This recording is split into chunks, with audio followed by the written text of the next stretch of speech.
The most common heart rhythm disturbance is called atrial fibrillation. Atrial fibrillation affects at least 3 million Americans. It's far more common in older men. That's the most common population to have atrial fibrillation. A recent study, this is the main purpose of this video, I want to discuss a study that just came out that initially it seems very alarming to men who undergo testosterone replacement therapy, because what this study showed, which I'll discuss in more detail later in this video, is that men who are older, who will go on testosterone replacement therapy, if they use the injected forms of testosterone, which is the most favorable, that's the type favored by most men, especially men involved in bodybuilding exercise, because they want to get their testosterone levels at a higher level. And the only way to do that really is through injections. The injections tend to produce really high levels of testosterone, actually higher than the normal scale of testosterone, which goes from 300 to 1,000. It's not uncommon for men on testosterone replacement therapy, depending on what dose of testosterone they use, they can get readings of testosterone or lab values over 1,000. That's super physiological levels of testosterone. Now, what this study showed, this new study, again, I'll go into more detail later, was that men who use testosterone and have high normal, that means that they're still in the normal range of testosterone, but they're in the upper ranges, let's say over 800 to 1,000, they have twice the incident of atrial fibrillation. Now, to understand why that's a problem, you have to kind of understand what atrial fibrillation is. The heart has 4 chambers. The 2 upper chambers are called the atrium. There's a left atrium and a right atrium. And then the bottom chambers are known as the ventricles. The left ventricle is the pumping chamber of the heart. Now, the atrial fibrillation, the heart, basically, most people know, the heart is a muscle, but it also works through electrical conduction. In other words, you have basically a wave of electricity that travels from the atrium into the ventricles that basically controls the way the heart beats. It controls the normal heart rhythm, and the normal heartbeat begins in the atrium, specifically the left atrium, where there's certain cells in the left atrium called the sinoatrial node initiate the electrical conduction system. The signal starts in the left atrium and the sinoatrial node, and it travels down into the heart's conducting system. From the right atria, it travels to the upper left filling chamber of the heart, or the left atrium, and from there it passes through another node of tissues called the AV or atrial ventricular node, to reach the left and right ventricle, which are the 2 pumping chambers of the heart, particularly the left ventricle. As it travels, the signal triggers the chambers of the heart to contract. The atrial contract with each heartbeat to move blood into the ventricles, and the ventricles contract to move blood out into the body. Again, specifically the left ventricle. Now, during atrial fibrillation, also known as AFib, the heart receives electrical signals that come from outside the SA node. In other words, these are what they call ectopic electrical signals, that something happens inside the tissues of the atria that cause these beats to start outside of the sinoatrial node, and it causes the atria contract in a disorganized fashion. Specifically, the atrium start to beat very fast. It could be as much as 200 times a minute, and this causes a lack of coordination between the atrium, or the top chambers of the heart, and the lower chambers of the heart, or the ventricle.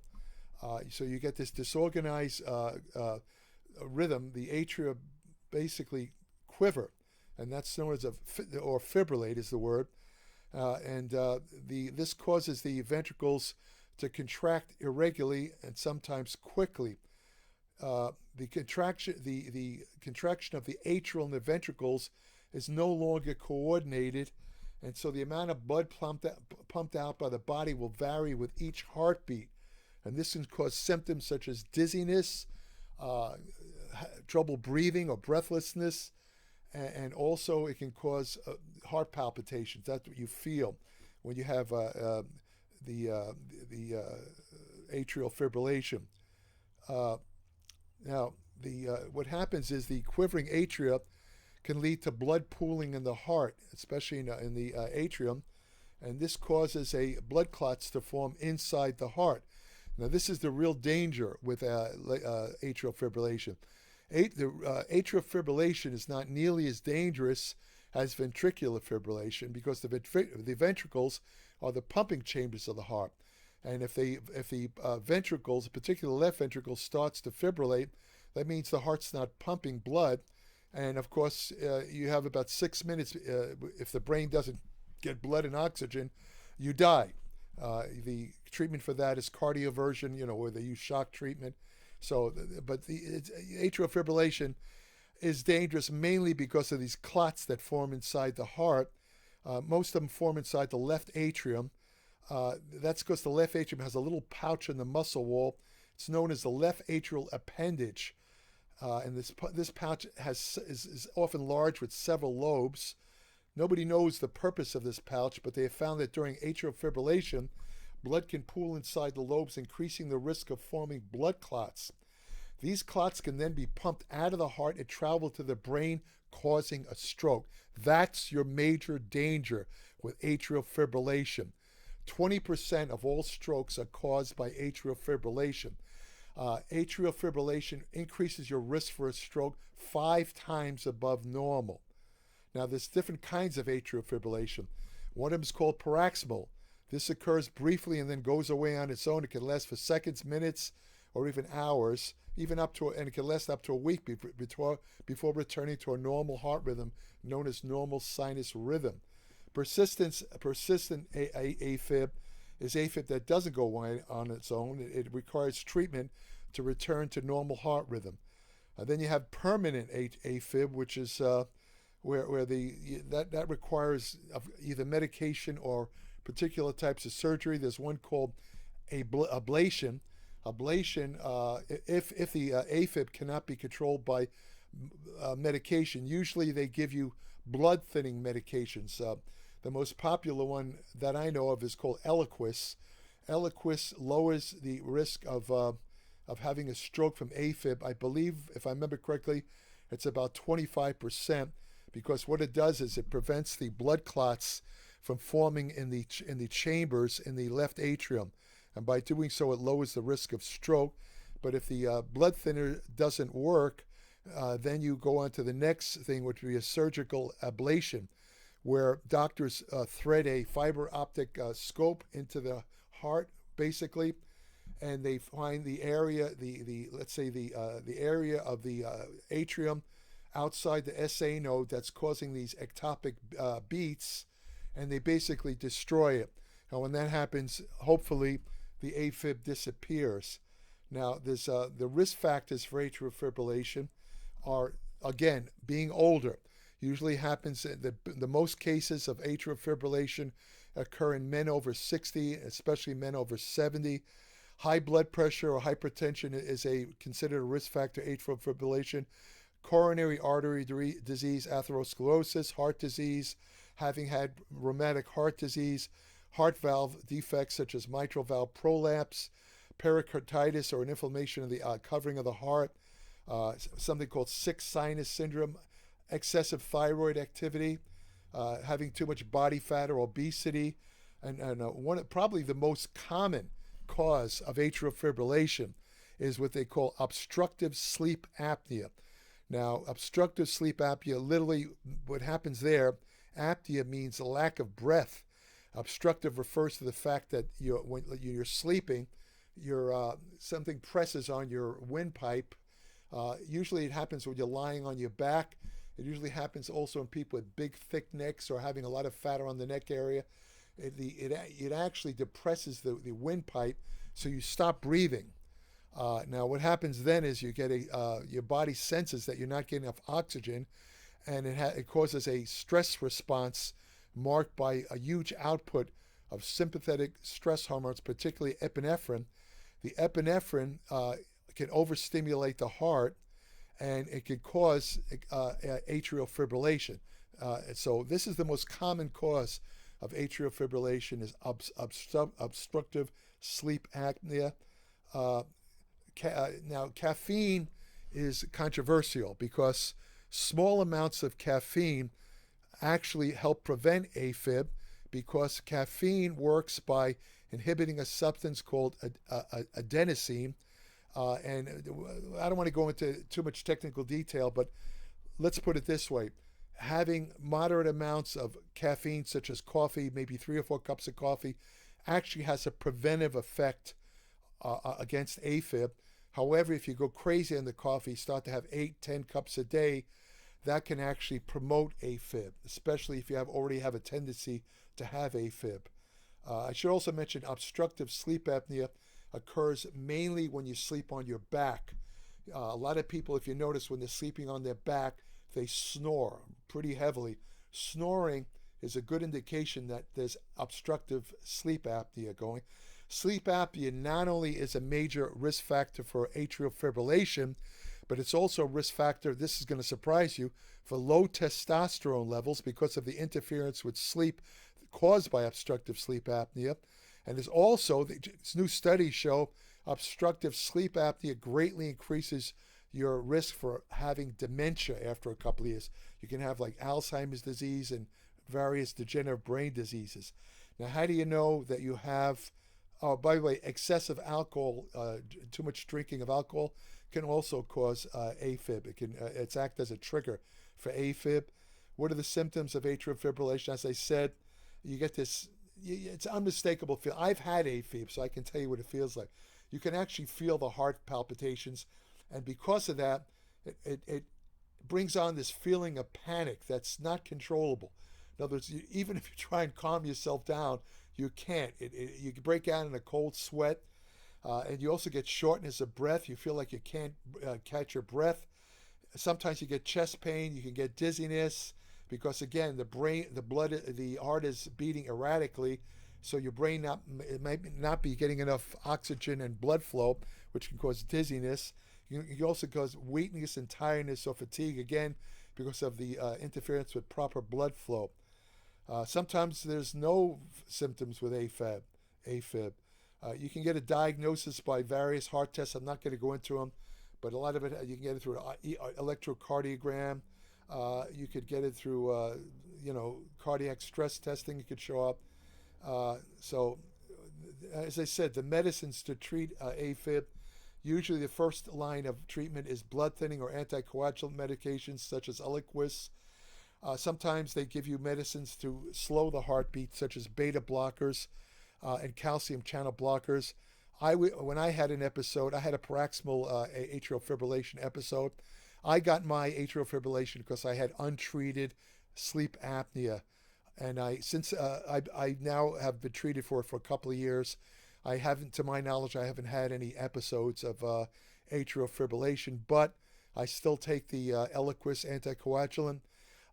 One of the other medicines they use is beta blocker, which blocks the effects of epinephrine on the heart, so it takes a lot of the stress off the heart.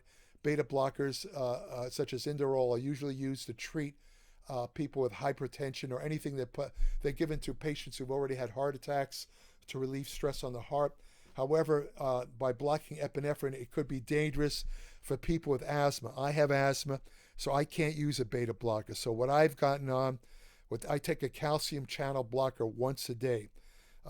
So those are the two medications I take as preventive medications against atrial fibrillation: Eliquis, the anticoagulant, and a calcium channel blocker. Some people take antiarrhythmic drugs. I'm not going to go into them, but the problem with antiarrhythmics, which I didn't want to take, antiarrhythmics are more for people who have the persistent atrial fibrillation where it just doesn't go away. They need to control their heart rhythm. I've had the paroxysmal. Mine only lasted very briefly, so I don't need antiarrhythmics, which is good because antiarrhythmics could have a lot of serious side effects. As I said, in a worst case scenario, They might want to give you cardioversion, which is, where they put the pads on your chest. They shock your heart back into what they call a normal sinus rhythm. They also do that when you have ventricular fibrillation to get your heart beating again. Again, that's only if they can't control it through drugs. I mentioned earlier the ablation surgery, which is where if the AFib can't be controlled by medication, they basically destroy the areas in the heart that are causing the ectopic or extra heart electrical conduction problems. Untreated AFib could cause heart failure. However, most people who have, let's say, normal degree of atrial fibrillation, if they take the drugs and they avoid these triggers, they live normal lives and they don't necessarily die from heart disease or anything like that. If you have AFib, you don't want to smoke. You want to exercise. Exercise is extremely good for controlling atrial fibrillation. I attribute my regular weight training and aerobic exercise to helping me control atrial fibrillation. Although I did have one brief bout of atrial fibrillation one time when I was in the middle of doing aerobics, but it went away right away. It was gone. I didn't have to do anything. Like I say, avoid excessive alcohol. You can have caffeine and coffee in normal amounts, like 4 cups a day. It actually will have a preventive effect. All right, now that I've talked about the basis for what atrial fibrillation is, let's get into this study. Now, this study is called Testosterone. I have it here in my hand. Testosterone and the Risk of Incident Atrial Fibrillation in Older Men. Further analysis of the ASPRE study. The ASPRE study was a study of older men who were on aspirin therapy. They were given 100 milligrams of aspirin a day. They wanted to find out whether it helped prevent heart disease in men. Now, what this study showed was that, let me see here so I can get the exact figures. What this study showed, the study encompassed, let me see how many were. It was over 7,000 men, and I believe, I'm trying to find the exact figure, I believe that about 287 of them, they found a relationship between high normal levels of testosterone. Now, again, the only way you would get high normal levels of testosterone would be if you were using testosterone injections. The other treatments, such as topical testosterone, they don't give you the high normal levels. This would only happen with injections. Anyway, these men who were showed high normal levels of testosterone showed twice the incidence of atrial fibrillation. Now, men who had normal levels of testosterone did not show any increased incidence of atrial fibrillation. Now, men with low testosterone do show increased incidence of atrial fibrillation. So what that means is if your testosterone levels are too low or too high, you're at greater risk of atrial fibrillation. Now, they ruled out other possible influences such as smoking and all that stuff. So they kind of believed that it was the testosterone that the men were using that caused twice the incidence of atrial fibrillation. Now, a couple of things to remember about this study is that it was what they call an observational study. Now, you got to figure that out of 7,000 men in this study, only 286 cases of atrial fibrillation occurred. So I don't think that would constitute a cause and effect relationship between high normal levels of testosterone and atrial fibrillation. Compared with here's from the study, compared with those who did not develop atrial fibrillation, men with incident atrial fibrillation were older, more likely to report current, former cigarette smoking, and had high BMI at baseline. In other words, these men were either current or former smokers, and they also had excess body fat. And those are things to consider because excess body fat alone is a risk factor, as is smoking, for atrial fibrillation, especially in older men. Now, what could possibly, let me see here. uh, as I said, this is an observational study, which means they didn't show a direct cause and effect relationship between higher levels of testosterone and atrial fibrillation. Amongst these men, normalization of testosterone concentration after testosterone replacement therapy was reported to be associated with a decrease in the incidence of atrial fibrillation. The mechanisms, now what's the mechanism? What do they think the mechanisms were? Why some of the men in this study got atrial fibrillation associated with high testosterone levels? The mechanisms between testosterone and atrial fibrillation have not been established. It has been reported that shorter telomeres are associated with a high risk of atrial fibrillation, and higher testosterone concentrations have been associated with shorter leukocyte telomeres length in middle to older age men. Telomeres are the end of chromosomes. Every time a cell replicates, the telomere shortens. The telomere functions to protect chromosomes. When it kind of disappears, the cell undergoes senescence. This is basically aging. And apparently having higher testosterone levels leads to shorter leukocyte telomere lengths in the white blood cells. How that affects aging, I don't really know. Another study involving animal models has suggested that increased conversion of testosterone to estrogen by way of the aromatase enzyme, this would happen in men with more body fat, results in increased expression of aromatase within epicardial adipose tissue. That means the fat within the heart, which predisposes to heart rhythm disturbances. In another in vitro, that's an isolated cell study, testosterone replacement increased the expression of beta-1 adrenic receptor expression and increased the rate of spontaneous action potentials in the pulmonary vein, both of which can predispose to atrial fibrillation. I earlier mentioned that beta blockers help protect the heart from excessive activity by blocking epinephrine. Well, epinephrine interacts with the beta-1 receptors in the heart. When the epinephrine interacts with the beta-1 receptor in the heart speeds up, and if it's overstimulated, that can predispose to atrial fibrillation. Let me see here. Well, anyway, you might wonder, what about anabolic steroids? These guys, these were older men. None of them were bodybuilders. They're probably not in great shape. There was no mention of whether they exercised or not. An older man, 70 years old, who keeps his body fat low, follows good nutrition, and doesn't drink a lot of alcohol or smoke cigarettes and exercises, is much less likely to experience atrial fibrillation, even if he's on testosterone replacement therapy.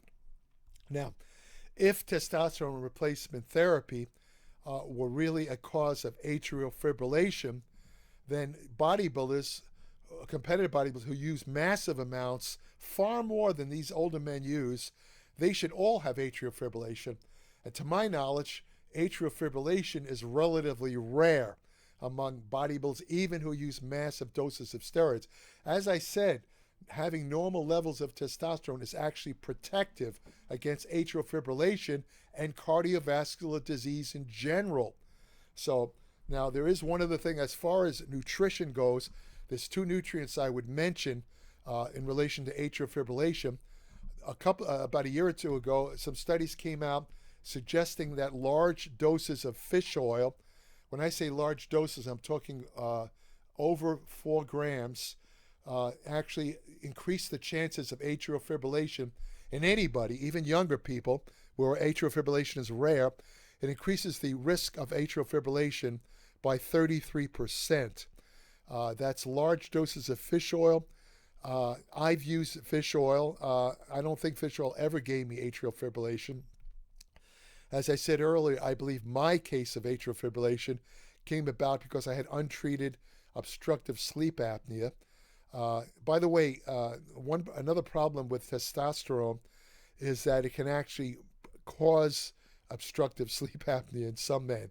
In fact, some doctors think that having obstructive sleep apnea is a contraindication, meaning that men who have that shouldn't go on testosterone replacement therapy because the testosterone can make the sleep apnea worse. What they suggest is treating the sleep apnea first, having it under control, then you can go on testosterone replacement therapy. The other nutrient that might be associated with sleep apnea, with AFib, is vitamin D. Some studies have showed that having low levels of vitamin D predisposes to atrial fibrillation. I've mentioned in prior videos, vitamin D is you can get it from the sun.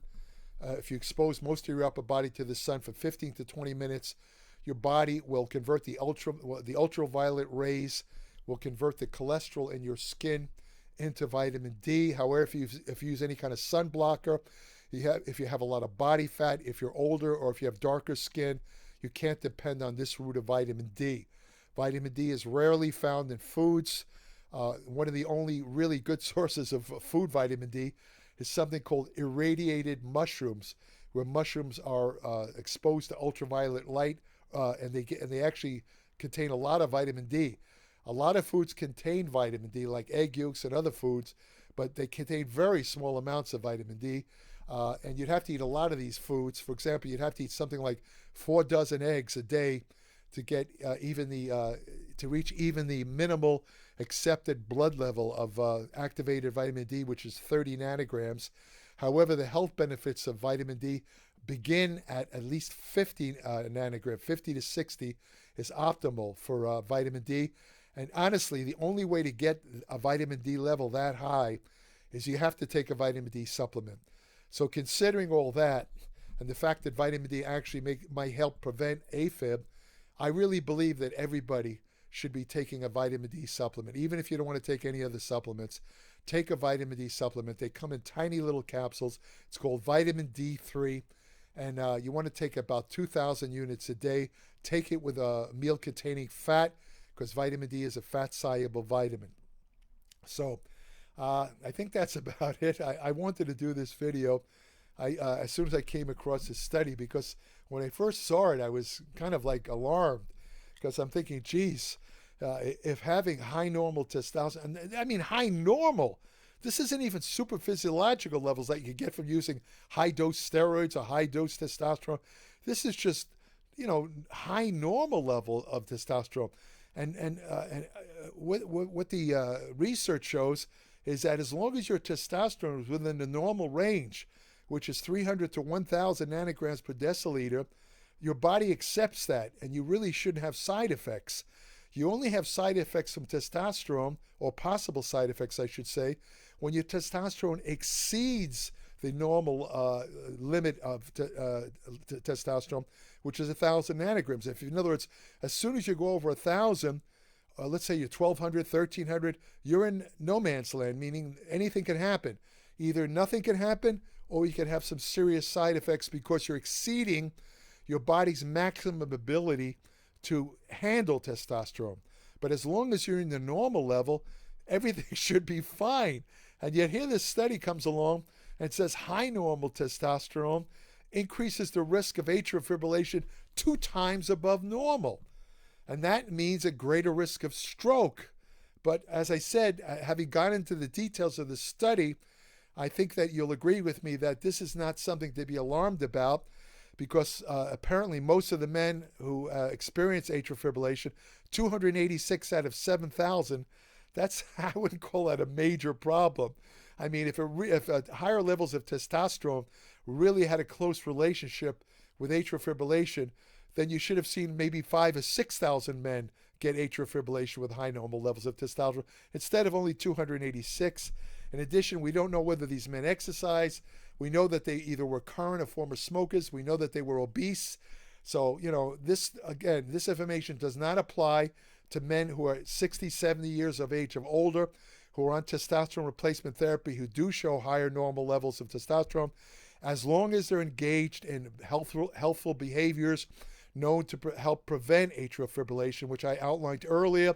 Staying in good shape, keep your body fat low, avoid excessive amounts of alcohol, don't drink too much, don't take in too much caffeine, that type of thing. And exercise, do both weight training and aerobics. I don't think you have anything to worry about then. So I'll leave it at that. If you want more information on nutrition, exercise science, anti-aging research, ergogenic aids, effective fat loss techniques, supplement science, which supplements work, which ones don't, women's health and fitness, and much more. I cover more topics in applied metabolics than any other digital publication. You're not going to be able to get this information, applied metabolics, from videos or from blogs. They don't go into nearly the detail. I mean, there's no comparison between the amount of information offered in applied metabolics and what you get on the internet. I look at these videos, including most of my own, I have to admit, they're more like headlines. In other words, they give you an overview of topics, various topics, but they don't go into the deep details. Applied metabolics is somebody who wants to look under the hood and find out everything known about a possible subject, including topics that are just too extensive to discuss in a video. So, if you're that type of person that has a deep curiosity about the mechanisms of health, fitness, gaining muscle, and so on, I urge you to subscribe today to my Applied Metabolics, www.appliedmetabolics.com. It's 30 to 45 pages every month. There's no advertisements. I'm not associated with any supplement companies. I'm not going to try and sell you supplements or T-shirts or mugs or my own line of crappy supplements like some of these so-called influence do. They sell these shitty supplements. Their videos are strictly kind of advertorials to sell their products, because trust me, you don't make any money off YouTube videos unless you're selling something. You get something like, even with the ads on YouTube videos, I think you get something like a quarter of a penny for every time somebody clicks on an ad that's associated with your video. So, you couldn't live on a YouTube video income. So again, I'm not putting them down, these other people, for, including ads in their videos or selling stuff. It's just that, the thing is, a lot of times they inject their product into their videos. That I object to, because then it becomes a direct advertisement. There's nothing wrong with giving straight information like I do, but if you start to include your advertisement within the video, well, I can only tell you, I turn off the video when that happens. I'm not interested in watching their advertisements. The only advertising I do is the one I'm doing now for Applied Metabolics, because I think it's extremely useful. I think it's going to help a lot of people. It can literally mean the difference between life and death, and it's not expensive. It costs less than a latte at Starbucks. It's 33 cents a day, and my God, if you can't, I mean, I know times are hard, I know prices are up, but geez, if you can't afford 33 cents a day, I truly feel sorry for you. I mean, you must be living in a tent if that's a heavy income for you. And when you consider the amount of benefit you'll get from applied metabolics, believe me, it's worth it. It's worth it. I mean, I worked very hard on this publication. Unlike a lot of other publications that have as many as 30 people, get ready? 30 to 40 people work on some of these other digital publications. Most of them have at least 10 or more. Applied Metabolics has one, me. But I don't worry about that. You know why? Because none of these people can boast of having over 60 years of constant study and experience like I do. None of them came close. I was learning things and studying things when they were still eggs in their mother's belly. So, they can't match that. And this is what you'll find in Applied Metabolics, because nothing beats knowledge and experience. So again, subscribe today, www.appliedmetabolics.com. When you subscribe, send me an email and I'll send you an invitation to join my private Applied Metabolics Facebook page, where each day I post new information on nutrition, exercise science, and general health and medicine. I have an email portal on my Applied Metabolics webpage where current subscribers only can send me short questions about anything they read in Applied Metabolics or anything that they're curious about relating to nutrition, exercise, and I will answer them as a bonus for their an appreciation for their subscription to Applied Metabolics. So So subscribe today. You won't be sorry you did. I guarantee it. What else can I say? If you want to have the best fun you'll ever have, go to your local shelter, adopt a dog. By reducing stress, walking your dog. When I had my dog, I would walk Bruno especially when he's younger, sometimes 3 to 5 times a day. It gave me exercise. It gave Bruno exercise. And exercise, as I say, is a great preventive against AFib. So your dog can actually save your life in more ways than one. Thank you for listening.